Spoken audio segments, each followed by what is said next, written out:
ओम नमो लय श्रोत्रिकालवर्ती अरंताण नमो लय श्रोत्रिकालवर्ती सीता नमो लय श्रोत्रिकालवर्ती हरियाणम नमो लय श्रोत्रिकालवर्ती उज्जैनम नमो लय श्रोत्रिकालवर्ती सर्वशावनम ओंकार बिंदु संयुक्तम नित्यम ध्यायन्ति योगिनः कामदम मोक्षदम चैव ओंकाराय नमो नमः।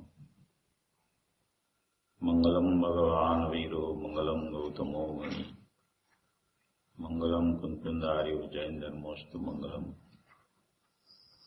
सर्वमंगल मांगल्यम सर्वकल्याणकारकम प्रदानम सर्वधर्माणम जैनम जयतु शासनम। नमः समय साराय स्वानुभूत्या चकास्ते चित स्वभावाय भावाय सर्वभावांतरक्षिते एगो में ससुलोकाग्दान दर्शन लक्षणों शेषा में बहिरा भावा सभे संयोग लक्षण मारो सुशाश्वत एक दर्शन ज्ञान लक्षण जीव है बाकी बधा संयोग लक्षण भाव मुझी बाह्य है एक शुद्ध सदा रूपी ज्ञान दर्शन मय करे कई अन्य ते मारू जरी पर मात्र नहीं हरे जे जाणतो अरहंत ने गुणद्रव्य ने पर्याय पणे ते जीव जाणे आत्म ने कशु मोह पामे लय करे નથી અપ્રમત કે પ્રમત નથી એક જ્ઞાયક ભાવ છે એ રીત શુદ્ધ કથા એને જે જ્ઞાત તે તો તે જ છે જેમ નેત્ર તેમજ જ્ઞાન નથી કારક નથી વેદ કરે જાણે જ કર્મોદય નિર્જરા બંધ તેમજ મોક્ષ। ओम श्री नमस्ते देव्य नमस्ते देव्य नमस्ते। कुंकुलाचार्य द्वारा रचित समयसारजी परमागम शास्त्र છે એની 14 નંબરની ગાથા ઉપર આપણો સ્વાધ્યાય ચાલે છે। 14 નંબરની ગાથામાં આત્માને 5 વિશેષણથી આત્માનું આત્મિક સ્વરૂપ કેવું છે, આત્મા ત્રિકાળી દ્રવ્ય કેવો છે એ એની અસ્થિ બતાવી અને નાસ્તિ પર જે અવધ સ્પષ્ટ આદિ ભાવો છે એ એનાથી રહિત અવધ સ્પષ્ટ અનન્ય નિયત અવિશેષ અને અસંયુક્ત એ આત્મા એ 5 વિશેષણથી કેવો છે કે જેમાં કોઈ પણ પ્રકારના અવધસ્પષ્ટ આદિ ભાવો પ્રવેશ પામતા નથી એવો જે ત્રિકાળી ભગવાન આત્મા જે સદાય સુરક્ષિત છે તેને કોઈ રક્ષાની જરૂર નથી, સદાય પોતે સમ્યક પ્રકારે રક્ષિત છે પોતાથી એવો જે અનાદિ અનંત ચૈતન્ય પરમાત્મા એવી જે મારી ધ્રુવ સત્તા છે એ ધ્રુવ સત્તા પરિણમન સ્વભાવમાં કદી આવતી નથી। પરિણમન સ્વભાવમાં કોઈ પણ પ્રકારના ભાવો ચાલતા હોય છતાં એ પરિણમન સ્વભાવ પૃથક કાર્ય કરતો હોય છે અને અપરિણામી સ્વભાવ કાર્ય વગરનો નિષ્ક્રિય ધ્રુવ પરમાત્મા એવો ને એવો કુટસ્થ અનાદિ અનંત અખંડપણે બિરાજમાન રહે છે। જે કાંઈ પર્યાયમાં ભાવો ચાલ્યા કરે છે પ્રત્યેક સમયે એ બહિર્લક્ષ્ય જે ભાવો ચાલે છે એને મોહ રાગ દ્વેષના પરિણામ કહેવામાં આવે છે અને એ ભાવોનો જેને જ્ઞાનમાં ખ્યાલ આવે છે તો એ જીવ પોતાના સુખને ઈચ્છતો હોવાથી એને સુખ ક્યાં છે એની શોધમાં ચડે છે। કારણ કે મોહ રાગ દ્વેષ આકુરતાના પરિણામ હોવાથી નિયમથી દુઃખ છે અને દુઃખના કારણો ઉત્પન્ન કરનારા છે એ દુઃખ ભાવ છે, આકુરતા રૂપ છે। તેથી દરેક જીવ સુખને ઈચ્છે છે, એને સુખ જોઈ છે ખરેખર અને જેને પર્યાયમાં દુઃખ લાગે છે ખરેખર એ સુખની શોધમાં નીકળે છે અને એ સુખની શોધમાં નીકળે છે તો એનું ખરેખર પોતાનું વાસ્તવિક આત્મિક સુખ ક્યાં છે એની ખોજ કરે છે। એની ખોજ કરતા કરતા કરતા એ ગુરુદેવ પાસે આવે છે અને ગુરુદેવ એને બતાવે છે કે તું જે સુખની શોધમાં છો, તું જે જે સુખ અનાદિથી શોધી ગયો છો અને તું બાહ્યમાં એના ફાંફા મારા સુખના, પણ તારું સુખ કોઈ પાસે નથી. તારું સુખ નથી કોઈ જ્ઞાની પુરુષ પાસે, તારું સુખ નથી કોઈ તીર્થંકર પરમાત્મા પાસે. તારું સુખ માત્ર તારામાં છે. તીર્થંકર પરમાત્મા અને જ્ઞાની પુરુષો તને તારું સુખ ક્યાં છે એ બતાવનારા ઉત્કૃષ્ટ નિમિત્ત છે. એવું નિમિત્ત તને તારું ઉપાદાન બતાવે છે કે જો આ રહ્યું તારું સુખ તારી પાસે, તું ત્વરિતમાં ઝડપથી તારા જ્ઞાનમાં સંશોધનની પ્રવૃત્તિએ ચડ અને એ સંશોધનમાં તું એવી ખોજ કરવા માટે તત્પર થા કે ખરેખર મારું આત્મિક સુખ, જ્ઞાનીઓ કહે છે કે તારામાં જ તારું આત્મિક સુખ રહેલું છે, તો તું એને અંદરથી ઢંઢોળવાનો પ્રયત્ન કર કે ખરેખર મારું સુખ મારામાં છે, લાવ હું એને શોધવાનો પ્રયત્ન કરું. એમ કરી અને જે જીવ જ્ઞાની પુરુષોની દેશનાને પોતાના જ્ઞાન શ્રદ્ધાનમાં અવધારી અને જે પોતાના શુદ્ધાત્માનું સ્મરણ કરવા માટે આગળ ધપતો જાય છે, એ જીવને ત્વરિતમાં સુખની પ્રાપ્તિ થઈ જાય છે. એવા સુખના ઈચ્છક ભવ્ય મોક્ષાર્થીજનો માટે આ સમય સારજી પરમાગમ ઉત્કૃષ્ટમાં ઉત્કૃષ્ટ નિમિત્ત છે.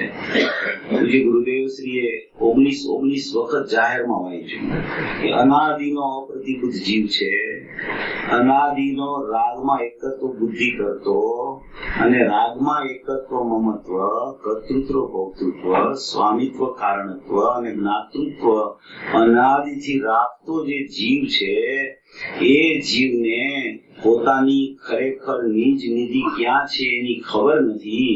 એટલે એને પૂજ્ય ગુરુદેવ શ્રીએ એકદમ સરળ ભાષામાં, એકદમ સહજતાથી કે જે જીવ જ્યાં પ્રયત્ને ચડે ત્યાં જ એનો પ્રયત્ન સાર્થક થઈ જાય એવી રીતે આ આત્માની વિધિ, શુદ્ધાત્મા અને આત્માને પ્રાપ્ત કરવાની વિધિ બતાવી છે.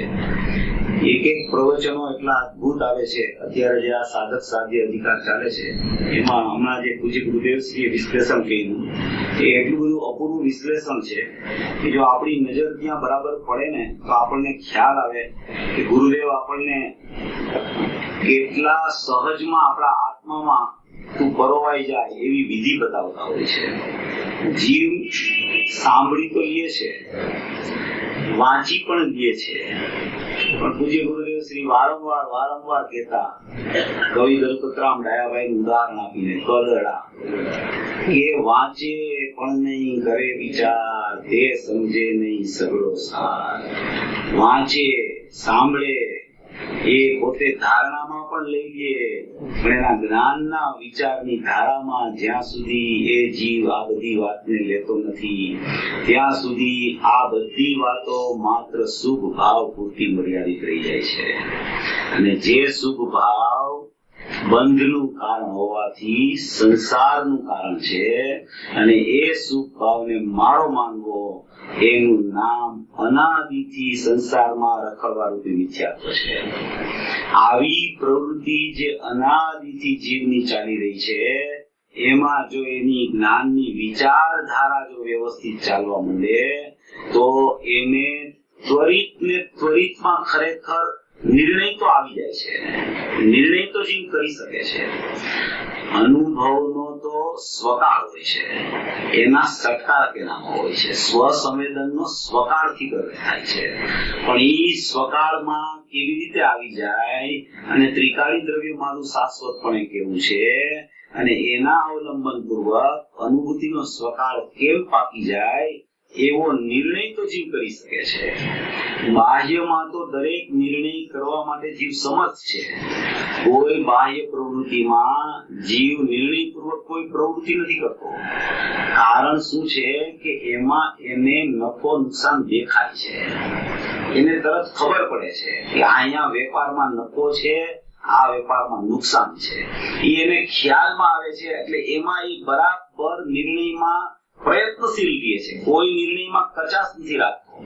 પણ આ એક વ્યાપાર છે, આ ભવના અભાવ માટેનો વેપાર છે.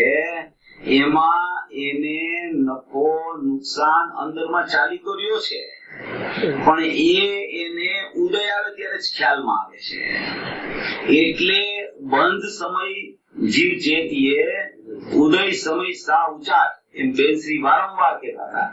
એટલે જયારે બંધનો કાળ હોય ત્યારે તું ચેતી જા, પછી બંધ થયા પછી ઉદય તો આવશે જ એનો, એને તું રોકી નહીં શક. માટે બંધ થી નિવૃત્ત કેવી રીતે થવું, મોક્ષ માર્ગમાં કેવી રીતે પ્રયાણ કરવું, અને મોક્ષ માર્ગમાં પ્રયાણ કરવા માટે ધ્યેય પોતાની વસ્તુ ત્રિકાળી ચૈતન્ય પરમાત્મા છે, જે અનાદિ અનંત સુખ સ્વરૂપ છે, અનાદિ અનંત જ્ઞાન સ્વરૂપ છે, આનંદનો ખંડ છે, એવો જે પોતાનો જ્ઞાયક ભાવ છે, પોતાનો બુદ્ધાર્થ સ્વભાવ છે, પોતાનું અપરિણામી તત્વ છે, એને કેવી રીતે ઓળખવું એની વિધિ પૂજ્ય ગુરુદેવ શ્રી દરેક પ્રવચનમાં કરાવે છે. અને એવી અદભુત વિધિ હોય છે, જો આપણી નજર ત્યાં પડી જાય, એ નજરનું કામ છે. આમાં જ્ઞાનમાં નિર્ણય કરે અને એ નિર્ણય પૂર્વક એની નજર કરે. એ નજર એટલે દ્રષ્ટિ, દ્રષ્ટિ એટલે શ્રદ્ધા, શ્રદ્ધા એટલે વિશ્વાસ. એ નિર્ણયમાં પેલા એ વસ્તુને લઈ ગયે, પેલા દ્રવ્ય પર્યાય સ્વરૂપ વસ્તુનો નિર્ણય કરે, પછી દ્રવ્ય પર્યાય સ્વરૂપનો નિર્ણય કર્યા પછી દ્રવ્યના યથાર્થ નિર્ણયમાં આવે, અને દ્રવ્યના યથાર્થ નિર્ણયમાં આવી અને પછી અપૂર્વ નિર્ણયમાં પરિણમી સવિકલ્પ સ્વસંવેદન સ્વરૂપ પોતાનો આત્મા છે, એમ એને ભાવના ભાવી. સવિકલ્પ સ્વસંવેદન સ્વરૂપ એટલે પોતાનો આત્મા જયારે પોતાના આત્મા સન્મુખ એનું પરિણમન જવાનું તૈયારી થવા માંડે છે, ત્યારે એને એક સવિકલ્પ સ્વસંવેદન ઉત્પન્ન થાય છે. અને ત્યારબાદ નિર્વિકલ્પ સ્વસંવેદન ની પરિણતિ કેવી રીતે ઉત્પન્ન થાય, એ બધી પ્રક્રિયા જે અનુભવ સુધીની ભજે છે, એમાં પહેલામાં પહેલું કાર્ય હોય તો એનું નિર્ણયનું કામ છે. યથાર્થ નિર્ણય વાળો જીવ, વાસ્તવિક નિર્ણય વાળો જીવ, એ જીવ આગળ વધી શકે છે. અને એ આગળ વધતા વધતા વધતા નિર્ણય સ્વરૂપ જે પોતાના શુદ્ધાત્મા છે, એમાં અહમ કરી અને સ્વસંવેદન પ્રત્યક્ષ થઈ જાય છે. એવી પૂજ્ય ગુરુદેવ શ્રીએ અદભુત વાતો કરેલી છે. હમણાં જે અત્યારે આપણે કરષ્ટિકામાં પ્રવચન ચાલ્યું અને 440 પેજ ઉપર આ ત્રીજો પેરેગ્રાફ છે, એમાં પૂજ્ય ગુરુદેવ શ્રીએ બહુ અદભુત વાત કરી છે. બહુ અદભુત એટલે ઘણી અદભુત વાત કરી છે.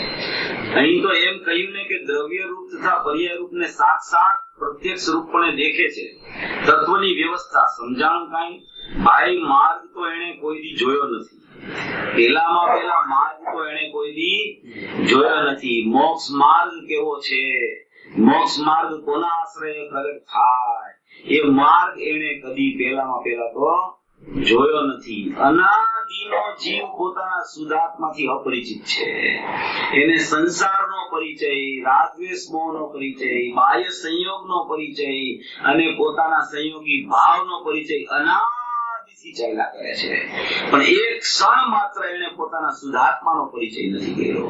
એટલે એ પોતે ભાઈ માર્ગ તો એને કોઈ દી જોયો નથી, એટલે એને એવું લાગે છે કે આ શું કે છે, પણ એને કોઈ દિવસ માર્ગનો પરિચય નથી કર્યો, માર્ગ જોયો નથી. એટલે એને એમ લાગે છે કે આ શું વાત કરે છે, આવું તો કઈ હોય એમ લાગે છે. પણ ભાઈ તું જોનાર છો કે નહીં, એટલે કે તું જાણનાર છો કે નહીં, તું દેખનાર છો કે નહીં, તારી અસ્થિ છે કે નહીં, તારી સત્તા પણ છે કે નહીં, તારી સત્તામાં તને બધી ખબર પડે છે કે તારી સત્તાની બહાર તને કઈ ખબર પડે છે. જો તારી જ્ઞાનની સત્તા ન હોય, તારી દર્શનની સત્તા ન હોય, તો પર પદાર્થની પણ તને ખબર કેવી રીતે પડે?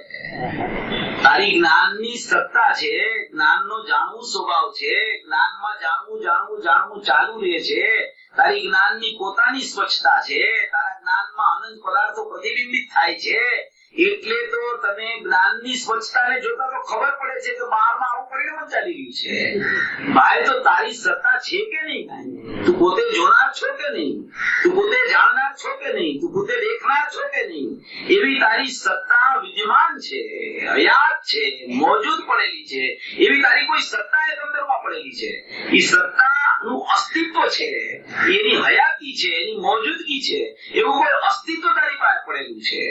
એ અસ્તિત્વ તને ખ્યાલ આવવો જોઈએ કે મારું કઈ અસ્તિત્વ છે જગતમાં. જેમ બાહ્ય પદાર્થો કે પર જ્ઞેયો પોતાનું અસ્તિત્વ પોતાના પ્રમેયત્વથી અહીંયા જ્ઞાનની સ્વચ્છતામાં પ્રદર્શિત કરે છે. શું કરે છે? જ્ઞાનની સ્વચ્છતામાં પ્રદર્શિત કરે છે. એ શા માટે પ્રદર્શિત થાય છે? ઈ એમ કે છે કે મારું પણ કઈક અસ્તિત્વ છે, મારા અસ્તિત્વને તમે ભૂલી નહીં જતા, મારું અસ્તિત્વ છે જગતમાં. એટલે ઈ પોતાની સત્તા અહીંયા પ્રગટ કર્યા કરે છે, પોતાની સત્તા રજૂ કર્યા કરે છે. એટલે ઈ તમને બાહ્ય સંયોગી પદાર્થો એની સત્તા પ્રદર્શિત કરે છે. અને ઈ સત્તા જે જ્ઞેય છે, ઈ જ્ઞેય પણ ખરેખર તો જ્ઞાનને પ્રદર્શિત કરે છે. ઈ જ્ઞેય જ્ઞાનની સત્તાને પ્રદર્શિત કરે છે. જ્ઞેયો જે એની સત્તા અહીંયા પ્રદર્શિત કરવા જાય છે, જે અહીંયા ખરેખર જ્ઞાનની સ્વચ્છતા પ્રદર્શિત થાય છે. જ્ઞેયો પ્રદર્શિત નથી થતા, જ્ઞેયો પ્રકાશિત નથી થતા, જ્ઞાનનું સ્વચ્છત્વ પ્રકાશિત થાય છે. જ્ઞાનની સ્વચ્છતા, જ્ઞાનનો સ્વભાવ, જાણવું સ્વભાવ ન હોય તો કોઈ જ્ઞેય પોતાની સત્તા એમાં પ્રદર્શિત કરી શકતું નથી. તો કિંમત કોની છે? કિંમત જ્ઞાનની સત્તાની છે કે કિંમત જ્ઞેયોની છે? તો ભાઈ તારી જ્ઞાનની સત્તા એવી અદ્ભુત છે, એટલી નિરપેક્ષ રહી ગઈ છે, એવી અબાધિત રહી ગઈ છે, એવી શાશ્વતપણે રહી ગઈ છે કે એ સત્તામાં કોઈનો પ્રવેશ થતો નથી. છતાં એ સત્તામાં કોઈનો પ્રવેશ થયા વગર પણ એવી સ્વચ્છતાને કારણે આખા જગતની સત્તા ખ્યાલમાં આવે છે. એ સત્તા ખ્યાલમાં લેવી હોય જગતની તો પણ જ્ઞાનને જોવું પડશે, અને જ્ઞાયકને જાણવું હોય તો પણ જ્ઞાનને જોવું પડશે. માટે જ્ઞાન છે એ પોતે પોતાનો એવો સ્વભાવ બચી ગયો છે જીવ પાસે કે એમાં જાણવું જાણવું જાણવું જાણવું એવું સ્વચ્છત્વ લઈને જ્ઞાન બેઠું છે. એટલે આમાં કે છે કે માર્ગ તો એને કોઈ દી જોયો નથી, એટલે એને એવું લાગે છે કે આ શું કે છે. પણ ભાઈ તું જોનાર છો કે નહીં? પરને જોનાર પણ તારી ભૂમિકામાં પર દેખાય છે કે નહીં? તું એમ કે હું પરને જોનાર છું, તો પરને જોનાર છું ઈ પણ તારી ભૂમિકામાં પર દેખાય છે. તો તારી ભૂમિકા જ્ઞાનની છે, ઈ ભૂમિકાને તું આગળ કર, તું પરને આગળ કરમાં, એમ કેવા માંગે છે.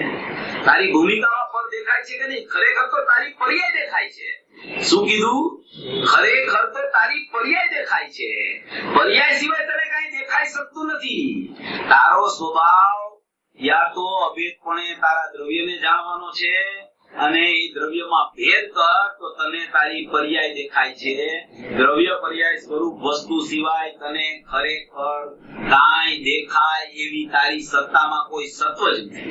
તને દેખાય તો ભેદપણે તારું જ્ઞાન દેખાય, અને તને અભેદપણે દેખાય તો અભેદપણે તારો જ્ઞાયક દેખાય. આટલી જ તારી મર્યાદા છે. આટલી મર્યાદામાં તું વિદ્યમાન છો.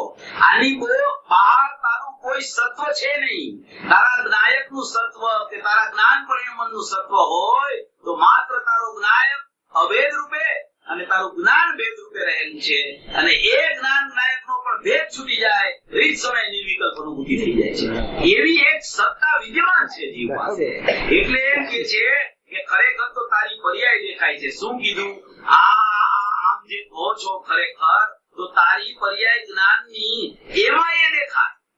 તારી જે જ્ઞાનની પર્યાય છે એમાં આ જે કહેવામાં આવે છે, આ જ્ઞેય છે, આ રાગ છે, આ મિથ્યાત્વ છે, આ સંયોગ છે, આ સંયોગી ભાવ છે, એ જે કહેવામાં આવે છે, એ જે દેખાય છે, એ દેખાય છે તો તારી જ્ઞાનની સત્તા તને દેખાય છે.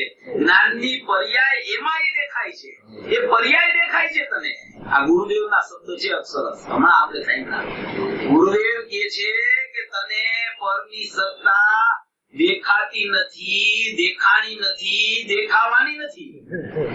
તું પ્રયત્ન કરી લ્યો છો પરની સન્મુખ થઈને પરને જાણવાનો, પણ પરની વિમુખ રહીને જ્ઞાન પોતે પોતામાં રહીને જ્ઞાયકની અસંચિત અભિન્નતા પૂર્વક જ્ઞાનને જાણતા લોકાલોકનું જાણવું એમાં થઈ જાય છે.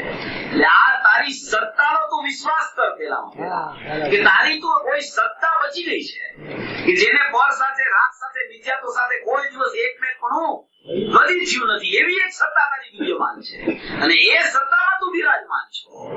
એ સત્તામાં તારું સત્વ રહેલું છે. જ્ઞાન સત્તામાં તારો જ્ઞાયક ભાવ સત્વ રૂપે રહેલો છે.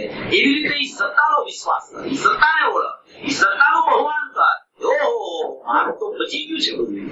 કાંઈ વિભાવ રૂપ મારું પરિણમન થયું જ નથી. મારું પરિણમન થાય તો આત્માને પરિણમન થી દેખો તો જ્ઞાન રૂપ પરિણમન છે, અને એને પરિણમન વગર દેખો તો એ અપરિણામી છે. મારું સત્વ તો આટલું જ છે. આની બહાર તો મારું કઈ છે જ નહીં. આની બહાર જેટલું છે એ તો પ્રકાશિત થાય છે જ્ઞાનમાં. એ મારું સત્વ નથી. જે પદાર્થ પોતાનું પ્રમેયત્વ ભિન્ન રહીને કરતા હોય એ ખરેખર કદી જ્ઞાન સાથે અભિન્ન થઈ શકે. પછી એ રાગના પરિણામ હો કે મિથ્યાત્વના પરિણામ હો કે બાહ્ય સંયોગ હો કે સંયોગના નિમિત્તે થતા પોતાના સંયોગી ભાવ હો એ કદી જ્ઞાન કે જ્ઞાયકની સત્તામાં કદી પ્રવેશી શકતા નથી. એવો એક વિશ્વાસ એને ચાલુ થવો જોઈએ. એમ આમાં પૂજ્ય ગુરુદેવ શ્રી એક નજરમાં આપણને બતાવે છે. જો તારું સત્વ આવું છે, આની બહાર જઈને વિચાર ન કરતો તું, સત્વ આવું નવું રહી ગયું છે, તારા અજ્ઞાન રૂપી વિચારમાં તને ગમે તેટલો ખ્યાલ બહાર નો આવે પણ એ જ્ઞાન નથી. એ તો તારું વિપરીત પરિણમન છે. એ વિપરીત પરિણમન છોડાવવા માટે આવો સિદ્ધાંત મૂક્યો છે કે જો ખરેખર તો તારી પર્યાય જ્ઞાનની એમાં એ દેખાય એટલે પર્યાય દેખાય છે. હવે એ પર્યાય જેટલો નથી અને પર્યાય જે દેખે છે એમાં એ નથી, એટલે કે પર્યાય જેટલો ખરેખર તું નથી. તું તો અનંત ગુણાત્મક અભેદ કારણ પરમાત્મા શુદ્ધ ચૈતન્ય દ્રવ્ય છો. કારણ કે પર્યાય જેટલો કેમ નથી કે એક પર્યાય છે ને એ પર્યાય પેલા તો નાશવાન છે, એક વાત. બીજી વાત કે પર્યાયમાં અનંત ગુણ નથી. ત્રીજી વાત કે પર્યાયના આશ્રયે પર્યાય સંયત થતી નથી. ચોથી વાત કે પર્યાયમાંથી પર્યાય આવતી નથી. કોઈ પણ ન્યાયે તમે વિચાર કરો તો અંશ છે એની બુદ્ધિનું નામ જ મિથ્યા દર્શન છે. અંશીની દ્રષ્ટિનું નામ જ સમ્યક દર્શન છે. એટલે જ્યાં સુધી બાહ્ય પદાર્થોની તો ચર્ચા જેને ભૂલી જવાની છે. કારણ કે પ્રમાણના દ્રવ્યમાં ક્યાંય બાહ્ય પદાર્થો નથી. પ્રમાણના દ્રવ્યમાં છે તો એક પોતાનું ત્રિકાળી શાશ્વત દ્રવ્ય, એક એનો જ્ઞાન ઉત્પાદરૂપ જાણવાનો ભાવ, અને આગમ પ્રમાણથી આપણે વિચારીએ તો એક સમયની પર્યાયમાં બહિર્લક્ષે વર્તતું શ્રદ્ધાનું વિપરીત પરિણમન ને ચારિત્રનું વિપરીત પરિણમન, એટલી સત્તા એના પ્રમાણની સત્તા છે. હવે એ પ્રમાણની સત્તામાંથી પણ રાગને મિથ્યાત્વનું પરિણમન છે એ તો બહિર્લક્ષે પૂતગલના લક્ષે થાય છે. એ જીવના કે જીવના જ્ઞાનના લક્ષે નથી થતું. જેના લક્ષે જે પરિણમન થતું હોય એને એનું પરિણમન કહેવામાં આવે છે. અને જ્ઞાનનું પરિણમન છે એ કદી આત્માને છોડતું નથી, કદી આત્માનું લક્ષ છોડતું નથી. એટલે જ્ઞાનનો સ્વભાવ આત્માને જ જાણવાનો છે. કદી મિથ્યાત્વ કે રાગાદી રૂપ પરિણામ કે બહારના સંયોગો એને જાણવા કદી જ્ઞાન જતું નથી. એ બધું પ્રતિભાષિત એના જ્ઞાનમાં થાય છે. તો એ જ્ઞાનને જાણતા એને ખ્યાલ આવે છે કે બાહ્યમાં આવું મારું પરિણમન વિપરીત રૂપે ચાલી રહ્યું છે. આવી એક સત્તા એની પાસે રહી ગઈ છે. એનો પૂજ્ય ગુરુદેવ શ્રી વારંવાર આ વાતને વારંવાર કહેતા હોય છે. પણ આપણી નજર પડી ગઈ. આમાં કામ નજરનું છે. જો પર્યાયને ક્યાંય દૂર મોકલવાની નથી, પર્યાયને દ્રવ્યથી આમ જુદી પડી ગઈ છે એમ નથી. જ્યાં દ્રવ્ય છે ત્યાં પર્યાય છે, પણ એની નજર ક્યાં પડે છે? ગુરુદેવે હજારો વાર કીધું પર્યાય દ્રષ્ટિ છોડ. પર્યાય છોડ એમ નથી કીધું. ક્યારે શું કીધું? પર્યાય દ્રષ્ટિ છોડ અને દ્રવ્ય દ્રષ્ટિ કર. એટલે દ્રવ્યને પર્યાય જ્યાં છે ત્યાં જ છે, પણ તું એની દ્રષ્ટિ છોડી દે. પર્યાય ચાલી નહીં જાય ક્યાં, એની દ્રષ્ટિ છૂટી જાય છે. પર્યાય ત્યાં ને ત્યાં જ છે, એની દ્રષ્ટિ છૂટે છે. એની દ્રષ્ટિ છૂટવી એનું નામ સમ્યક દર્શન છે. સોનું હોય ને, સોનું ઘણી વાર દ્રષ્ટાંત આપું છું. ગુરુદેવે કીધું સોનું હોય, સોનું અને સોનાના ઘાટ હોય. તો સોનાના ઘાટ છે એ તો શું છે? નાશવાન છે. વીટી હોય, બંગડી હોય, ચેન હોય, હાર હોય, તો એને નાશ કરીને પાછું બીજું ઘરેણું બનાવે. એને પછી ન ગમતું હોય, નવી ફેશન આવી જાય તો એને તોડીને પાછું નવું બનાવે. હવે એ ગમે તેટલા ઘાટ ફરી જાય, ગમે તેટલા ઘાટનું પરિવર્તન થઈ જાય, પણ એના અન્વય રૂપે રહેલું સોનું તો એ નહીં જ છે. એ નહીં સોનું, એ નહીં સોનું, એ નહીં સોનું, એ નહીં સોનું. એ સોનું તે દ્રવ્ય છે અને ફરતો ઘાટ તે પર્યાય છે. હવે એ સોનું તે દ્રવ્ય છે અને ઘાટ તે પર્યાય છે. સોનાની બંગડી તમે સામે રાખો, બંગડીને તોડવાની નથી. બંગડીને તોડો અને પછી તમે સોનાને જોવો તો એમાં કઈ પુરુષાર્થ નથી. એ તો સોનું દેખાય, એમાં પુરુષાર્થ શું છે? એમાં પુરુષાર્થ નથી ભાઈ. ઘાટ ને રાખીને ઘાટની દ્રષ્ટિ છોડવાની છે. ઘાટ રહી જાય છે ને સોનું દેખાય જાય છે. ઘાટની દ્રષ્ટિ છૂટે છે, ઘાટ નથી છૂટતો, ઘાટનું પરિણમન નથી છૂટતું. ઘાટ રૂપે રહે છે અને ઘાટની દ્રષ્ટિ છૂટીને આ તો સ્વરૂપ છે એમ પર્યાય રૂપે રહે છે. હું તો દ્રવ્ય છું, હું તો શાશ્વત છું, હું તો ત્રિકાળ ચૈતન્ય પરમાત્મા છું. એ ત્રિકાળ ચૈતન્ય પરમાત્મા છું એમ કહેનાર પાછી પર્યાય છે. પર્યાય છૂટતી નથી, પર્યાયની દ્રષ્ટિ છૂટે છે.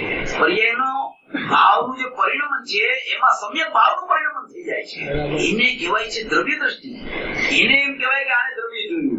એવા દ્રવ્યની વાત આમાં 14મી ગાથામાં છે. આત્મા છે તો કે અબદ્ધ સ્પષ્ટ, અનન્ય, નિયત, અવિશેષ ને અસંયુક્ત આત્મા છે. એવા 5 ભાવરૂપ આત્મા અનાદિથી જીવ પાસે રહેલો છે. અબદ્ધ સ્પષ્ટ એટલે કર્મથી બંધાયેલો નથી, અબદ્ધ એટલે કર્મથી બંધાયેલો નથી, અસ્પષ્ટ એટલે કર્મના જે વિશેષોપચય પરમાણુ છે એના રૂપ પણ એને સ્પર્શિત પણ કદી થયો નથી. અનન્ય એટલે અન્ય ગતિમાં કદી ગયો નથી, પોતાના શાશ્વત જીવ તત્વમાં જે રહેલો છે. નિયત એટલે કે વૃદ્ધિ હાનિ રૂપ જેટલી પર્યાયો આવ્યા કરે છે એમાં કદી એ પરિણમો નથી, એમાં કદી ગયો નથી. એવો નિયત સ્થિર એનો સ્વભાવ છે. અને અવિશેષ, આ 3 બોલ તો આપણે કાલે લઈ લીધા હતા. અબદ્ધ સ્પષ્ટ, અનન્ય અને નિયત. અબદ્ધ સ્પષ્ટ, અનન્ય, નિયત અને અવિશેષ. અવિશેષ એટલે શું? અવિશેષ એટલે કોઈ પણ પ્રકારના એમાં ગુણના ભેદ નથી.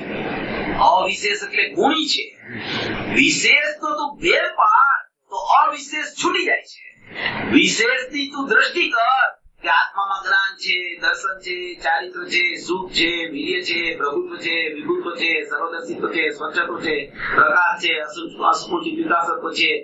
એમ તું એક ગુણને લક્ષમાં લે. એવા વિશેષ ગુણો આત્મામાં ગર્ભિત પડેલા છે. આખા ગુણમય ગુણી છે. એવો જે અખંડ પદાર્થ છે, ચૈતન્ય પદાર્થ છે, એમાં પણ જો તું ભેદ કલ્પના કર કે આ જ્ઞાન ગુણ છે, આ દર્શન ગુણ છે, તો એ ગુણભેદ છે એવો આત્મા નથી. કેમ ગુણભેદ છે એવો આત્મા નથી?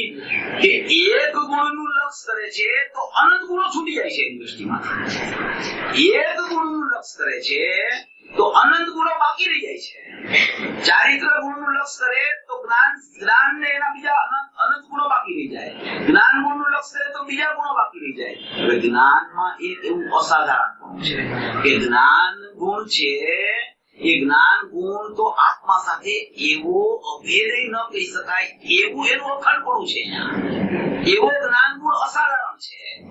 જ્ઞાન ગુણ છે એ ચેતના સબર છે અને આત્મા છે એ ચૈતન્યમય છે. તો એ જ્ઞાન ગુણ છે એ આત્મા સાથે ચેતના રાખીને રહેલો છે. બીજા જેટલા ગુણો છે એના લક્ષણો જુદા જુદા છે.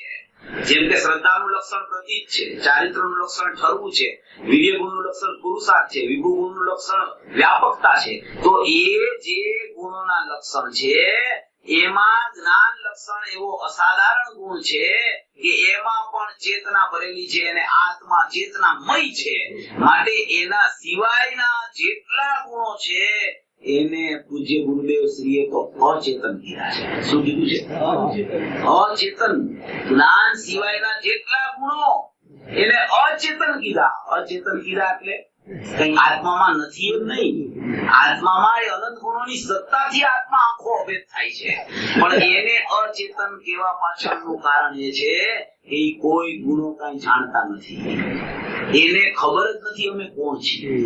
શ્રદ્ધાને ખબર નથી હું શ્રદ્ધા છું. ચારિત્રને ખબર નથી હું ચારિત્ર છું. વિભુ ગુણને ખબર નથી હું વિભુ છું. એ બધાની સત્તા જાહેર જ્ઞાન કરે છે. જ્ઞાનમાં ખબર પડે છે કે આ ગુણ છે, આ ગુણ છે, આ ગુણ છે, આ ગુણ છે. એટલે એ એક અસાધારણ ગુણને ચૈતન્યપણું છે. એમાં ચૈતન્યપણું છે, એમાં ચેતના છે. એટલે એવો એક અસાધારણ ગુણ છે. એવા જ્ઞાન ગુણ જોતા જ નાયક દેખાઈ જાય છે. બાકી કોઈ ગુણ પર દ્રષ્ટિ રાખે તો ગુણ ભેદ ઉત્પન્ન થાય છે. ખરેખર તો જ્ઞાન એકલા ગુણ ઉપર પણ દ્રષ્ટિ પડે તો અનુભૂતિ નથી થતી. પણ એમાં એવું એક સત્વ અસાધારણ રહેલું છે લક્ષણ રૂપ કે ત્યાંથી જ્ઞાયકમાં જઈ શકાય છે. એ દ્વાર છે, જેમ ઉપયોગ દ્વાર છે એમ જ્ઞાન દ્વાર છે જ્ઞાયકમાં પહોંચવા માટે.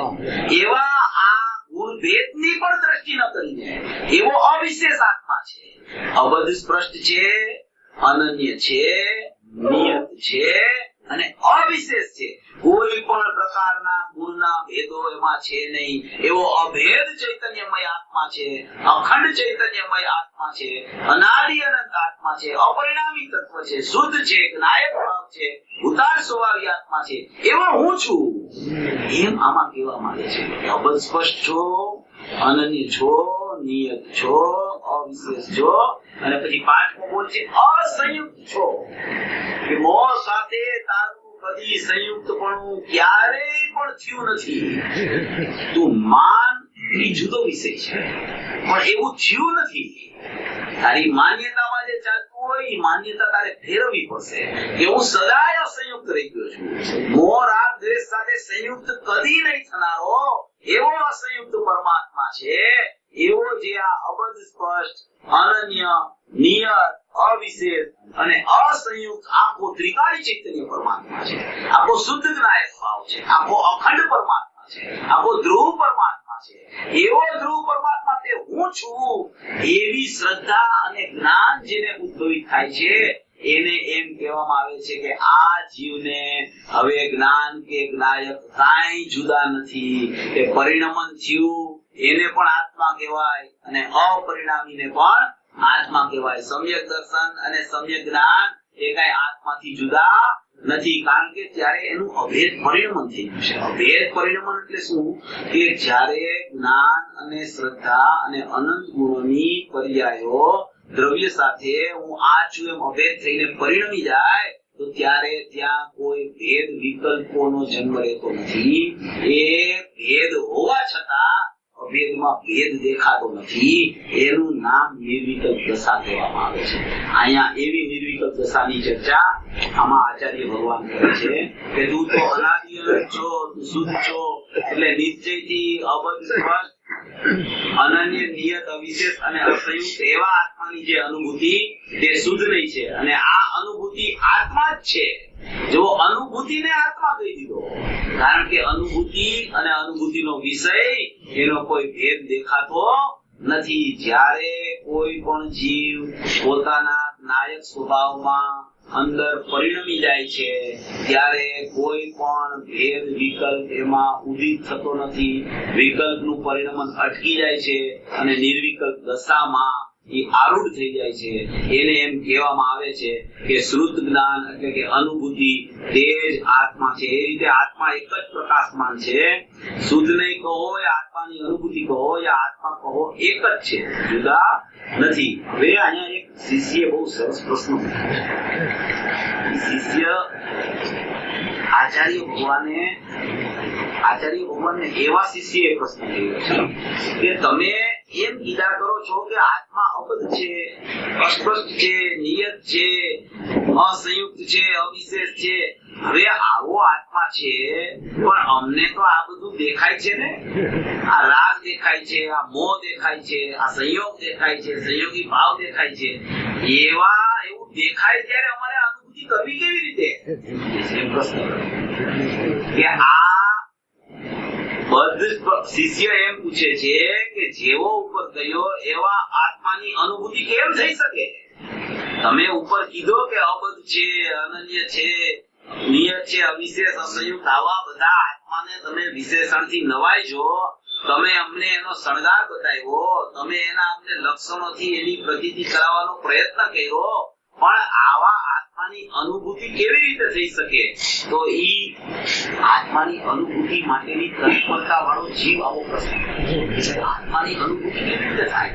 આ બધું તો અમને ખ્યાલ આવી ગયો. આ તો અમે ગુરુદેવના પ્રતાપે ઘણું સાંભળ્યું છે, ઘણી વાર સાંભળ્યું છે કે દ્રષ્ટિનો વિષય છે, એમાં કોઈ પર્યાય છે જ નહીં, એમાં ઉત્પાદવ્ય નથી.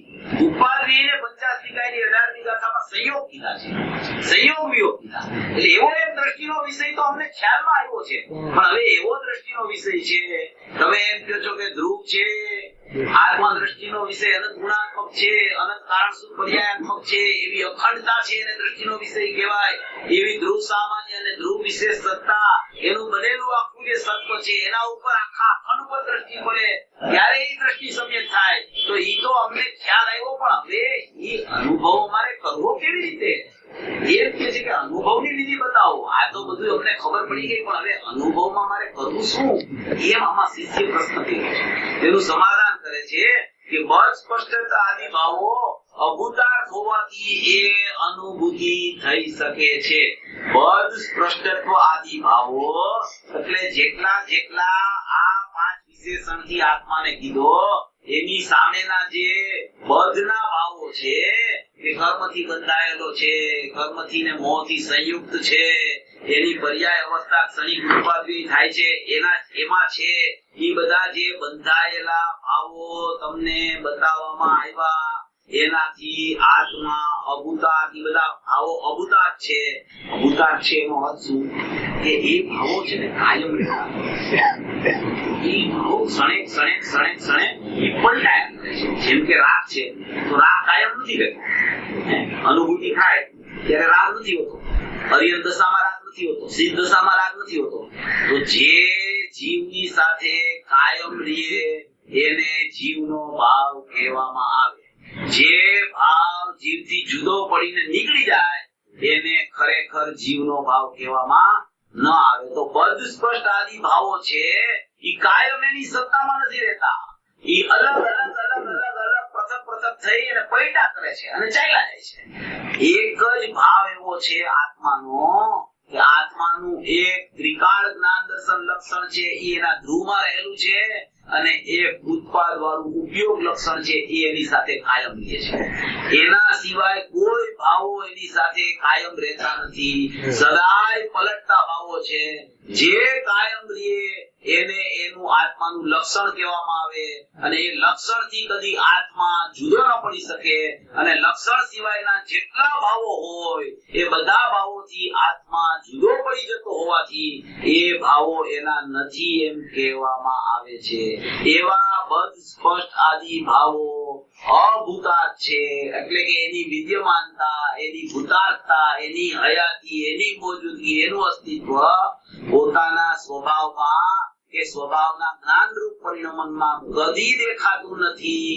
માટે એ ભાવો અભૂતાર્થ હોવાથી એ ભાવોને જો તું અભૂતાર્થ જાણી લે, એ મારામાં નથી, મારામાં થતા હોવા છતાં, મારી પર્યાયમાં બહિર્લક્ષે થતા હોવા છતાં, ઈ ક્ષણિક વિકાર હોવાથી, એ વિભાવ પરના અને પૂતગલના લક્ષે થતો હોવાથી એ ખરેખર મારો ભાવ નથી. જેટલું મારાથી જુદું રહીએ એટલું મારું નહીં, ને જેટલું મારાથી અનન્ય રહીએ એ મારો ભાવ.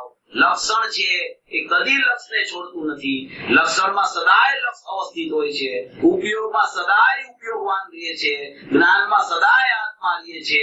એવા બાળ ગોપાળ સૌને અનુભૂતિ સ્વરૂપ ભગવાન આત્મા સદાય અનુભવમાં આવી રહ્યો છે. એમાં કોઈ પ્રકારની કાંઈ ખલેલ નથી પડતી, ક્યારેય વિક્ષેપ નથી પડતો. એવો જે પોતાનો લક્ષણ વાળો આત્મા છે એ ભાવ, લક્ષણ રૂપ ભાવ અને આખો લક્ષ રૂપ એની નાયક સત્તા એ કાયમ રહેતી હોવાથી, એ ભૂતાર્થ સ્વભાવી હોવાથી, અને ઓલા બધા ભાવો, રાગ આદિ ભાવો, મિથ્યાત્વ આદિ ભાવો અભૂતાર્થ હોવાથી અનુભૂતિ જીવને થઈ શકે છે. જ્યારે દ્રષ્ટિના વિષયની ચર્ચા ચાલતી હોય ત્યારે જ્ઞાનના અંશને પણ ખરેખર પરભાવ કહેવામાં આવે છે. પણ જ્યારે દ્રષ્ટિના વિષયને દ્રષ્ટિમાં લેવો હોય ત્યારે એ જ્ઞાનનું અનન્યપણું સિદ્ધ કરવામાં આવે છે. એક જ વાત હોવા છતાં એ જોવે છે ક્યાંથી? જ્ઞાનમાં અનુભૂતિ સ્વરૂપ ભગવાન આત્મા અનુભવાઈ ગયો છે, અને જે જ્ઞાયક છે એમાં એવું જ્ઞાન ઉત્પાદન નથી, એવી આખી સત્તા છે. જો તમે એને જ્ઞાનથી જોવો, તમે એને લક્ષણથી જોવો તો એ લક્ષણમાં લક્ષ વિદ્યમાન છે, અને તમે એ લક્ષની સત્તા જોવો, ત્રિકાળ દ્રવ્યથી જોવો, અભેદથી જોવો, અખંડથી જોવો, દ્રષ્ટિના વિષયથી જોવો તો એમાં કોઈ પણ પ્રકારનો ઉત્પાદનો ભાવ જ નથી. એવો હું છું એને કહેવાય દ્રષ્ટિ, અને અનુભૂતિ સ્વરૂપ ભગવાન આત્મા અનુભવાઈ રહ્યો છે એને કહેવાય જ્ઞાન. આવા જ્ઞાન અને દ્રષ્ટિનો સુમેળ જેને એના નિર્ણયમાં આવે છે એવા નિર્ણય વાળો જીવ આગળ વધે. અને એવા નિર્ણય વાળો જે જીવ છે એ જીવને આ પદસ્પષ્ટ આદિ ભાવો તો અભૂતાર્થ લાગવા માંડે છે. હવે એનો નિર્ણય છે ને આગળ વધતા આવા નિર્ણયમાં એનો નિર્ણય જ્ઞાનમાં ચાલ્યા કરે છે કે આ અભૂતાર્થ છે, આ ભૂતાર્થ છે, અને આ ભૂતાર્થમાં પણ ત્રિકાળિક નાયક ભાવ છે. તે જ ખરેખર વાસ્તવિક તત્વ હું છું. અને આ પરિણમન ચાલી ગયું છે જ્ઞાનનું. એ જ્ઞાનનું પરિણમન જ્ઞાન અપેક્ષા એક નાયકને પ્રસિદ્ધ કરે છે, પણ નાયકને હું જોઉં છું તો એમાં જ્ઞાનનું પરિણમન નથી દેખાતું. નાયક ઉપર હું દ્રષ્ટિ મૂકું છું તો એ અપરિણામી છે, અને જ્ઞાનથી એને જોઉં છું તો જ્ઞાનમાં નાયક સન્મુખ પરિણમન ચાલી રહ્યું છે. આવી અનેકાંતિક વ્યવસ્થા છે. આવો સ્યાદવાદ છે. આત્મામાં સ્યાદવાદનો અભાવ છે. આત્મામાં સ્યાદવાદનો અભાવ છે એટલે અનુભવ જ્ઞાનમાં જે અનુભૂતિમાં સ્વસંવેદન આવે છે, વેદન આવે છે, એવું વેદનનો પણ આત્મામાં ત્રિકાળ ભાવ છે. અને અનુભવ જ્ઞાનમાં એ જ સમયે સ્યાદવાદનો સદભાવ છે. આવી એક અનેકાંતિક વાત છે. એમાં અનેકાંતિક વાતમાં સમ્યક એકાંત ઉપર જેની નજર ચાલી જાય છે એને ખરેખર વેદનનો જન્મ થઈ જાય છે. અને એ વેદન અનન્ય થાય છે અવેદક સ્વભાવ સાથે. અને એ વેદન આત્માને વેદીને એમ કહે છે કે હું તો અવેદક છું, હું તો અવેદક છું, હું અવેદક છું એમ કહે છે, ત્યાં વેદન થઈ જાય છે. આવી એક અદ્ભુત વ્યવસ્થા જૈન દર્શનની પૂજ્ય ગુરુદેવશ્રી આપણને બતાવી છે. પૂજ્ય ગુરુદેવશ્રીએ એટલી સૂક્ષ્મ વાતો કરી છે, અને એ સૂક્ષ્મ વાતો બતાવવા માટે એકદમ સરળ ભાષાથી નિરૂપણ. આપણને એમ થાય કે આટલી સરળ ભાષાથી અનુભવ થતો હશે. ગુરુદેવ કે એમ જ અનુભવ થાય છે. દ્રષ્ટિના નિદાનમાં એક વાત આવે છે, ઘણી વાર આપણે લઈ છીએ કે ભાઈ અનુભૂતિ કેટલી કપરી છે. કે ગુરુદેવ કે અનુભૂતિ છે ને એ એટલી સરળ છે કે જેમ હાથી ચાલ્યો જતો હોય ને, હાથી એના ઉપર ફૂલ મૂકવું હોય તો કેટલો પુરુષાર્થ કરવો પડે. હાથી ચાલ્યો જતો હોય, એની ચાલ તો ધીમી હોય ને, તો એના ઉપર ફૂલ મૂકવું હોય તો પુરુષાર્થ કેટલો કરવો પડે. સહજતાથી જીવ મૂકી શકે એટલી અનુભૂતિ સરળ છે. એવી રીતે આત્મામાં માત્ર દ્રષ્ટિ મૂકવાની છે. હું આત્મા છું, હું શુદ્ધ છું, હું ત્રિકાળ છું, હું અખંડ છું, મારામાં કોઈ ભેદ છે જ નહીં. એવા જ્ઞાનને જ્ઞાયકની અભેદતા ત્રિકાળ રૂપે એમાં દ્રષ્ટિનો વિષય, અને જ્ઞાનને જ્ઞાયકની લક્ષણ રૂપ અભેદતા એમાં જ્ઞાનનો વિષય. એવા દ્રષ્ટિને જ્ઞાનના સુમેળપૂર્વક જેને નિર્ણય ચાલવા માંડે છે, એવા નિર્ણય વાળો જીવ અલ્પ કાળમાં જ્ઞાનને નાયકને ભેટી પડે છે. આ જ હું છું. એને એમ કહેવામાં આવે કે આ પદ સ્પષ્ટ આદિ ભાવો તો અભૂતાર્થ થઈ ગયા. પેલા અભૂતાર્થ એને જાણ્યા, અને જ્યાં એની દ્રષ્ટિ દ્રવ્ય ઉપર પડી ત્યાં દ્રષ્ટિપૂર્વક સમ્યક જ્ઞાનનો જન્મ થયો. તો જે એને વિકલ્પાત્મક ભૂમિકામાં અભૂતાર્થ જાણ્યા હતા એ નિર્વિકલ્પ અનુભવની દશામાં ખરેખર અભૂતાર્થ થઈ ગયા. એવી આ અદ્ભુત જૈન દર્શનની વ્યવસ્થા છે. દ્રષ્ટિનો વિષય અને જ્ઞાનના વિષયનો સુમેળ અને સંધિ જેને હોય છે, ખરેખર એની દ્રષ્ટિ, એને જ્ઞાન છે ને એ દ્રષ્ટિ આપે છે. એને જ્ઞાન છે એ જ્ઞાન શ્રદ્ધા પોષક જ્ઞાન પ્રગટ થઈ જાય છે. અને એ શ્રદ્ધાને પોષણ આપનારું જ્ઞાન નિર્ણયાત્મક જે આવે છે ત્યાં એ શ્રદ્ધા, જ્ઞાન ને શ્રદ્ધા બે એક થઈને અહમ કરે છે. અને એ અહમ પૂર્વક જ્યાં અનુભૂતિ થાય છે ત્યાં જ્ઞાન પોષક શ્રદ્ધા પ્રગટ થઈ જાય છે. અને એ જ્ઞાન પોષક શ્રદ્ધા હું આજ છું એમ નિરંતર પરિણમતી જેટલા જ્ઞાનમાં વિકલ્પો આવે છે એ શ્રદ્ધાના બળે છોડતી નિરંતર એને સદુપયોગ રહેતા કેવળ જ્ઞાનની લક્ષ્મીનો જન્મ થાય છે. આવી એક અનુભવની વિધિ પૂજ્ય ગુરુદેવશ્રીએ આપણને બતાવી છે. આચાર્યોએ અને ગુરુદેવશ્રીએ જે પ્રકારે વિધિ બતાવી છે એ જ પ્રકારે કોઈ પણ પ્રકારના પક્ષના આગ્રહ વગર જે જીવ મધ્યસ્થતાથી આવા સ્વરૂપનો વિચાર કરે છે એ જ જીવ ખરેખર પામવાનો અધિકારી છે. માટે કોઈ પણ પ્રકારના નહીં પક્ષ ન રાખી, ક્યારેય પણ નહીં પક્ષમાં અટવાય નહીં, એકલા ત્રિકાળી દ્રવ્યના પક્ષમાં પણ ન ચડે અને એકલા જ્ઞાનના પડખાના પક્ષમાં પણ ન ચડે. જ્ઞાનના પડખાનું યથાર્થ જાણપણું અને જ્ઞાન કરી અને દ્રષ્ટિના વિષયને શ્રદ્ધામાં લઈ અને દ્રષ્ટિપૂર્વક જ્ઞાન અને જ્ઞાનપૂર્વક દ્રષ્ટિપૂર્વક જ્ઞાન જેને પ્રગટ થાય એવા જીવને ખરેખર અનુભવી પુરુષ કહેવામાં આવે છે. અને આપણી પાસે એવા પ્રખર અનુભવી પુરુષ જે આપણા ધર્મપિતા પૂજ્ય ગુરુદેવ શ્રી વિદ્યમાન છે અને એની જે વાણી છે અમોઘ વાણી છે. અપારતા એની વાણીમાં એટલી ગહનતા આવે છે, એટલી સૂક્ષ્મતાથી આપણને વાત આપે છે, પણ એ સૂક્ષ્મતા સૂક્ષ્મ સ્વભાવ છે એને ખૂબ સરળ કરીને આપે છે. એટલે આપણો જ્ઞાન ઉપયોગ સરળતાથી સૂક્ષ્મ થઈ શકે છે અને સરળતાથી સૂક્ષ્મ થતા આવો અબજસ્પષ્ટ અનન્ય નિયત વિશેષ સંયુક્ત એવો આત્મા આપણી દ્રષ્ટિમાં આવી જાય છે. સર્વભવી જીવો આવી રીતે પોતાના સ્વરૂપનું ઘૂંટણ કરી અને મોક્ષ માર્ગમાં પ્રયાણ કરે એવી મંગળ ભાવના.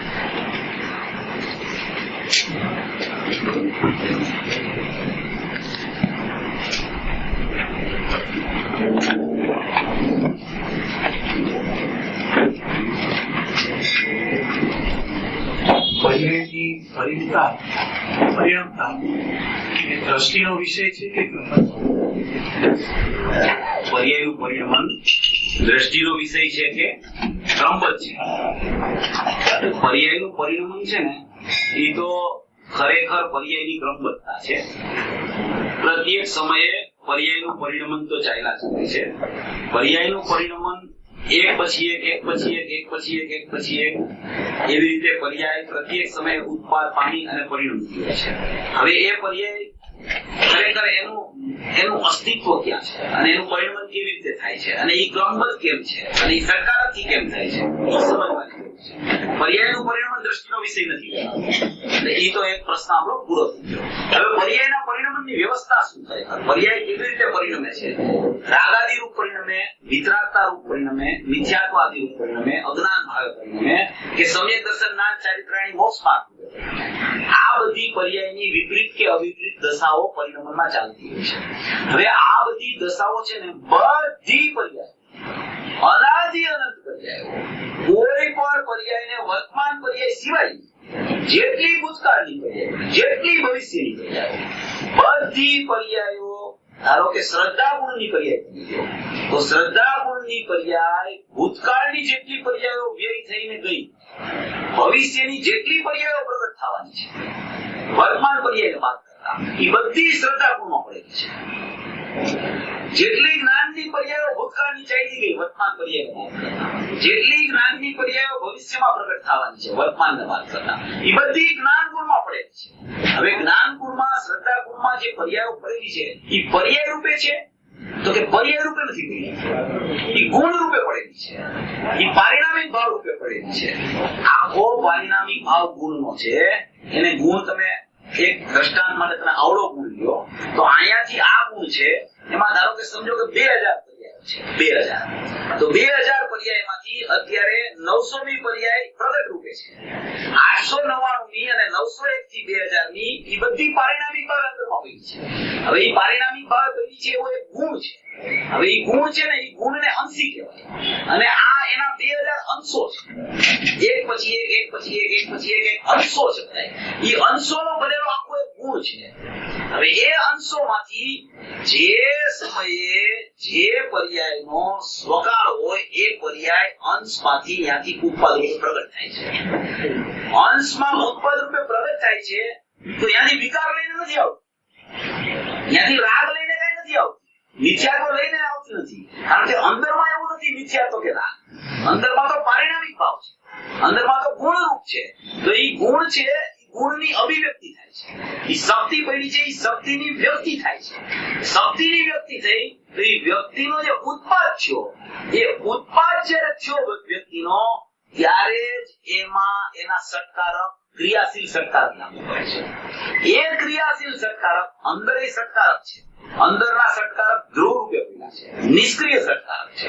અને ઉત્પાદ જ્યાં પર્યાયનો થાય છે ત્યારે એ સક્રિય સત્કારક છે. તો એ સક્રિય સત્કારકમાં એ જે પર્યાય જે દ્રવ્ય જે ક્ષેત્રે જે કાળે જે ભવે જે ભાવે જે નિમિત્તે જેવી પ્રગટ થવાની હોય એવી જ પ્રગટ થાય છે.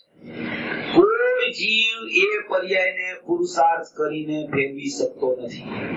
એનો નિર્ણયમાં લઈ શકે છે, ફેરવી શકતો નથી. હવે આ અંદરમાં જે પર્યાય અંશમાં પડી છે એ અંશની આપણને ખબર નથી હવે કેવી પ્રગટ થવાની. કેવડીના જ્ઞાનમાં છે કે આ જીવની આ પર્યાયનો અંશ છે આવો જ પ્રગટ થવાનો છે, એમાં કઈ ફેરફાર થવાનો નથી. આ વાત 49 ની ગાથા સમયસારની અવ્યક્તના બોલ, એનો ત્રીજો બોલ, ચિત્ત સામાન્યમાં ચૈતન્યની સર્વ વ્યક્તિઓ અંતર્નિમગ્ન છે. ઈ બોલમાં પૂજ્ય ગુરુદેવ શ્રીનું સ્પષ્ટીકરણ દિવાળીના પ્રવચનમાં ખૂબ સરસ આવ્યું છે. બધા લોકો ઈ સાંભળશે તો એને એમાંથી આનો એકદમ યથાર્થતા પડી જશે. ખૂબ ખુલાસો ગુરુદેવ થયો છે કે પર્યાય ક્યાં રહે છે, પર્યાય ઉત્પાદ થઈને વ્યય થઈને ક્યાં જાય છે, ઈ વ્યય થાય તો પરિણામિક ભાવ થઈ જાય છે કે મિથ્યાત્વ હોય તો મિથ્યાત્વ લઈને જાય છે, તો કે મિથ્યાત્વ બહાર રહી જાય છે. મિથ્યાત્વની યોગ્યતા છે, ઈ યોગ્યતા લઈને પર્યાય અંદર ચાલી જાય છે અને અંદરમાં યોગ્યતા રૂપ છે અને બાકીની પ્રગટ થવાની ઈ શક્તિ રૂપ યોગ્યતા રૂપ છે. ઈ શક્તિની વ્યક્તિ થાય છે. ભૂતકાળની પર્યાય યોગ્યતા રૂપ છે કારણ કે યોગ્યતાની વ્યક્તિ નથી થતી, શક્તિની વ્યક્તિ થાય છે.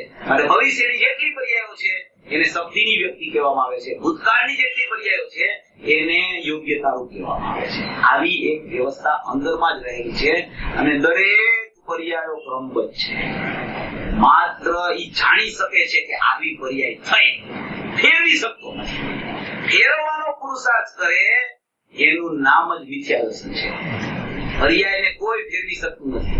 ગુરુદેવે ક્રમબદ્ધ પર્યાયનો કેટલી વખત ને અપૂર્વ ન્યાયથી સિદ્ધ કરી છે, એટલી બધી ન્યાયથી સિદ્ધ કરી છે, એકદમ બેસી જાય. અને ક્રમબદ્ધ પર્યાય કહેવાનો આશય શું છે એમાં અકર્તાપણું બતાવવું છે. કોઈ પર્યાયનો કર્તાતું નથી, કોઈ પર્યાયને ફેરવી તું શકતો નથી. એવો જેને પર્યાયનો ખ્યાલ આવી જાય છે તો એની દ્રષ્ટિ પર્યાય ઉપરથી છૂટી જાય છે. પર્યાય નિરપેક્ષ જ છે, પર્યાય ક્રમબદ્ધ જ છે, એના સકારાત્મક થાય છે. તો હવે મારે એને જોવાનું શું કામ છે? હું તો દ્રવ્યને જોઉં ને, હું તો ત્રિકાળ સ્વભાવને જોઉં ને, હું તો પારિણામિક ભાવને જોઉં ને, કે જે પારિણામિક ભાવમાં તો અનંત પર્યાયો ગુણ રૂપે પડેલી છે, એવો ગુણમય ગ્રાહ્ય પૂછવું, એમ એની દ્રષ્ટિ દ્રવ્ય ઉપર ચાલી જાય છે. એવી દ્રવ્ય દ્રષ્ટિ કરાવવા માટે આ ક્રમબદ્ધ પર્યાયની વાત છે. ક્રમબદ્ધ પર્યાય દ્રવ્ય દ્રષ્ટિ કરાવવા માટે જ નથી. પર્યાય તો ક્રમબદ્ધ જ છે. દ્રવ્ય દ્રષ્ટિ થાય કે ન થાય, પર્યાયનું ક્રમબદ્ધ પણ છૂટતું નથી. ત્યારે એ તો ક્રમબદ્ધ જ છે. એનો પુરુષાર્થ ન ચાલે એ રીતે તો દ્રવ્ય દ્રષ્ટિ ન પણ થાય. તો દ્રવ્ય દ્રષ્ટિ નથી થતી એટલે કઈ પર્યાયો ક્રમબદ્ધતા એની ફરી નથી જતી. જેમ કે રાગ આવ્યો પર્યાયમાં તો કોઈ એમ કે રાગ આવ્યો ને એટલે હવે ઈ પર્યાય ક્રમબદ્ધ નથી. વિતરાગ ભાવ આવે તો જ પર્યાય ક્રમબદ્ધ છે, તો જ દ્રવ્ય ઉપર દ્રષ્ટિ દે વિતરાગ થાય એને જ ક્રમબદ્ધ કહેવાય. એવું સ્વરૂપ નથી ક્રમબદ્ધ પર્યાય. ક્રમબદ્ધ પર્યાય રાગ આવે એ ક્રમબદ્ધ છે, મિથ્યાત્વ આવે એ ક્રમબદ્ધ છે, વિતરાગતા આવે એ ક્રમબદ્ધ છે. એ ક્રમબદ્ધનો મહાસિદ્ધાંત છે. અને એમાં આચાર્ય ભગવાન લખ્યું છે કે પર્યાયો બધી ક્રમ નિયમિત છે. ક્રમ નિયમિત એક પછી એક પછી એક પછી એક પછી થયા જ કરે છે. અને જે જીવને ખ્યાલ આવી જાય છે, કામ થાય છે, એ કદી પર્યાય સામું જોતો નથી, સીધો દ્રવ્ય સામું જોવે છે. અને જેવો દ્રવ્ય સામું જોવે છે એવી પર્યાયનો સ્વકાળ જ એવો આવે છે કે એ શુદ્ધ જ આવે છે. શુદ્ધ જ આવે છે. એ ક્રમબદ્ધ છે. શુદ્ધ આવવું એ સ્વકાળ છે ને ક્રમબદ્ધ છે. એની દ્રષ્ટિ દ્રવ્ય ઉપર પડવી એ ક્રમબદ્ધ છે. યથાર્થ જાણ પણ કરવું એનું નામ પુરુષાર્થ છે. યથાર્થ સમજણનું નામ પુરુષાર્થ છે. ફેરવવું કઈ એનું નામ પુરુષાર્થ નથી, કઈ કરવું એનું નામ પુરુષાર્થ નથી. યથાર્થ જ્ઞાનમાં જાણપણું કરવું એનું નામ વાસ્તવિક પુરુષાર્થ છે. દ્રવ્યને દ્રવ્ય જેમ છે એમ જાણે, પર્યાયને પર્યાય જેમ છે એમ જાણે, એમ જાણી અને જાણનારમાં સમાઈ જાય એનું નામ પુરુષાર્થ છે. ઘણી વાર સહજ કહે છે તો સહજ વિશે જરા. સહજ એટલે સ્વાભાવિક અને સહજ એટલે નિરપેક્ષ. સહજનો અર્થ સ્વાભાવિક. જેમ કે નિયમસારમાં કારણ શુદ્ધ પર્યાય માટે પણ સહજ વપરાય છે. તો સહજ એટલે કે સ્વાભાવિક અને સહજ એટલે કે નિરપેક્ષતા. એટલે કે એમાં કઈ કરવા પણ નથી, એમાં કઈ ઔપચારિકતા નથી. એ સહજ છે. જે કઈ પરિણમન થાય છે એ સહજ છે. ત્રિકાળી દ્રવ્ય પણ સહજ છે, એના ગુણો પણ સહજ છે, તારું જાણ પણ સહજ છે. એમ સહજ છે ને એ સ્વાભાવિકપણું અને યથાર્થતા સૂચક વાક્ય છે. યથાર્થતા સૂચવે છે સહજ, સ્વાભાવિકપણું. જો સહજ સમજાઈ જાય, સહજ છે ને શાશ્વત છે અને અવિનાશી છે, એટલે કરતું તો છૂટી જાય. ગુરુદેવ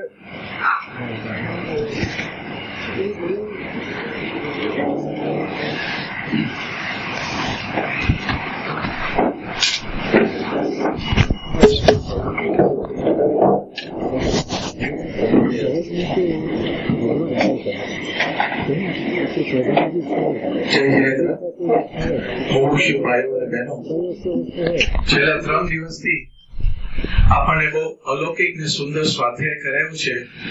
તે બદલ પાર્લાના પ્રમુખશ્રી તથા ટ્રસ્ટીગણ તથા પાર્લાના સર્વ મુમુક્ષુ ભાઈઓ બહેનો તરફથી આપણે ચેતનભાઈનો ખૂબ ખૂબ આભાર વ્યક્ત કરીએ.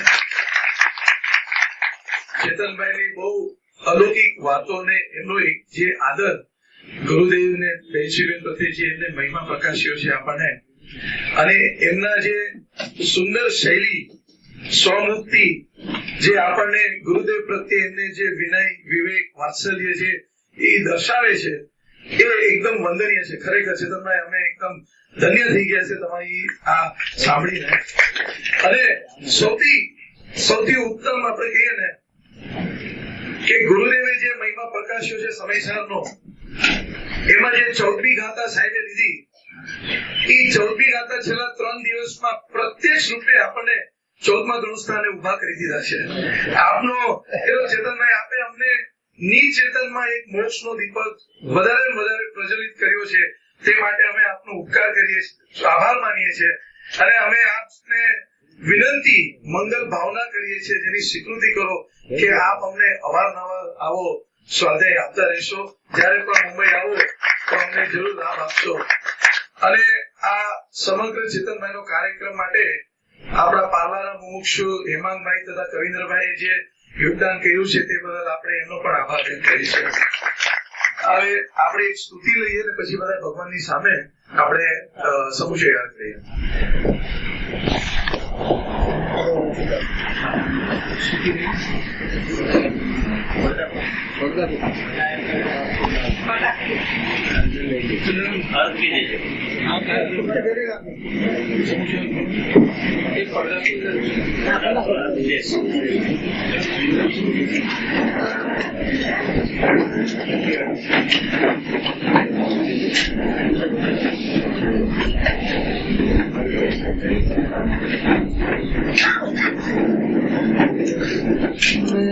देव श्री अरहंत पूजो सिद्ध पूजो भाव सो आचार्य श्री ऊर्जाय पूजो साधु पूजो भाव सो अरहंत भाषित वैन पूजो द्वादशांगर चेगनी पूजो दिगंबर गुरु चरण शिव वेद सब आशानि सर्वज्ञ भाषित धर्म दश विधि दयामय पूजो सदा जजी पावना षोडश रतन जय विनाशी नहीं कदा त्रैलोक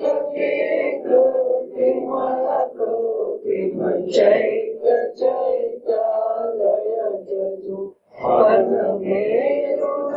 परमेश्वर जिनालय कचर पूजित भजु कैलास श्री सम्मेद श्री गिरनार गिरि पूजो सदा चंपापुरी पावापुरी पुरी और तीरथ सर्वदा 24 श्री जिंगराज पूजो 20 क्षेत्र विदेह की नामावली सहस्र सुजय और अति शिव के जगन्नाथ पुष्प चरु दीप धूप फलदार सर्वभूत पद पूरो मौली मारुति सरा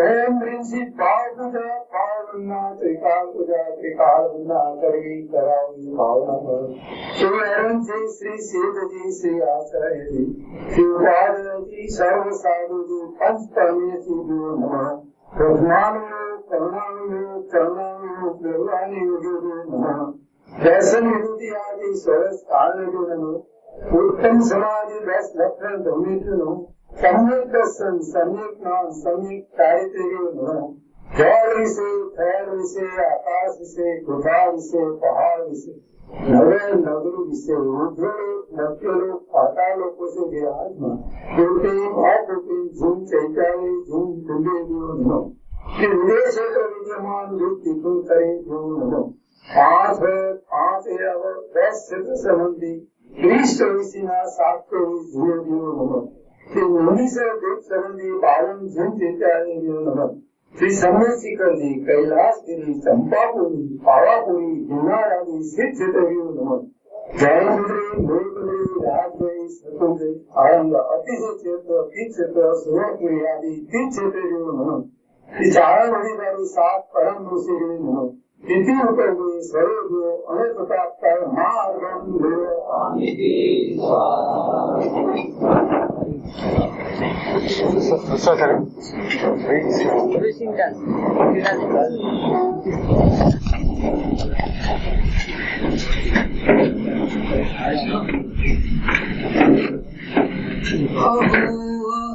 શ્રી સદગુરુ કરુણા સિંધુ અપાર, આપામર પર પ્રભુ કયો અહો અહો ઉપકાર, શું પ્રભુ ચરણ કને ધરું આત્માથી સૌરી, તે તો પ્રભુએ આપ્યો વરતુ ચરણાધીન, આદે આદિ આજથી વરતો પ્રભુ આદિ, દાસ દાસ હું દાસ છું, આપ પ્રભુનો દીન, ષટસ્થાનક સમજાવીને દીન બતાવ્યો આપ, જ્ઞાન થકી તરવાર એ ઉપકારયમાં, જે સ્વરૂપ સમજ્યા વિના પામ્યો દુઃખયન, સમજાવ્યું તે પદનમું શ્રી સદગુરુ ભગવન, પરમ પુરુષ પ્રભુ સદગુરુ, પરમ જ્ઞાન સુખધામ, જેણે આપ્યું માનની તેને સદા પ્રણામ, દેહ છતાં જેની દશા વર્તે તે આશી, તે જ્ઞાનીના ચરણમાં ઓ વંદન અગણી, કાન ગુરુના ચરણમાં ઓ વંદન અગણી, ભગવતી માતના ચરણમાં ઓ વંદન અગણી, સૌ જ્ઞાનીના ચરણમાં ઓ વંદન અગણી. જેમના 5 કલાને તે ભરત ભૂમિ પાવન થઈ છે એવા ઋષભાદિથી માવેલ પર 24 જિનેન્દ્ર ભગવાનનો જય હો. 4 જ્ઞાતિ કર્મનો નાશ કરીને સાક્ષાત સમસ્તમાં શોભાયમાન દિવ્ય ધ્વનિના દાતા એવા સિમંદર આદિત્ય અજીત વીર્ય પર 20 વીર્યમાન જિનેન્દ્ર ભગવાનનો જય હો. ધ્રુવધામની ધરતી ધૂણીને ધકાવનાર અડે જ્ઞાન બળના દાદા એવા શ્રી બાહુબલી મુનિન્દ્ર ભગવાનનો જય હો. સ્યાદવાદરૂપ અનેકાંતમય 2 વિરોધને અવિરોધપણે પ્રકાશનારી સમય સારની અનુસાર પ્રવચન સારાથી સમસ્ત જીનવાણી માતનો જય હો. પ્રમત પ્રબંધ દશામાં ઝૂલનાર કલિકા સર્વગતિ કુલકુણાદિ સમસ્ત આચાર્ય દેવનો જય હો. પરિણામિક ભાવ સંબંધી વારંગના વચન દ્વારા શીર મોગુણસ્થાનની પ્રાપ્તિનો અમોઘ ઉપદેશ દર્શાવનાર અનંત અનંત ઉપકારી શ્રી કાનગુરુ દેવનો જય હો. કાનગુરુ મહિમા બતાવનાર પ્રશમ રસમાં મગ્ન પ્રશમ મૂર્તિ ભગવતી માતનો જય હો. અપૂર્વ અવસરના આત્મસિદ્ધિની ભાવના જાગૃત કરનાર એવા કૃપાળુ દેવનો જય હો. શ્રી પરમ પવિત્ર સનાતન દિગંબર જૈન ધર્મનો જય હો. વાણી ભારતી તવે જપો દિન રે, તેરા शरणागरे सो पावे सूझे, जिनवाणी के ज्ञान से सूझे लोकालो, સૌવાણી મસ્તકનમો સદા જય સમુદો બોલો જીવાણી માતનો જય.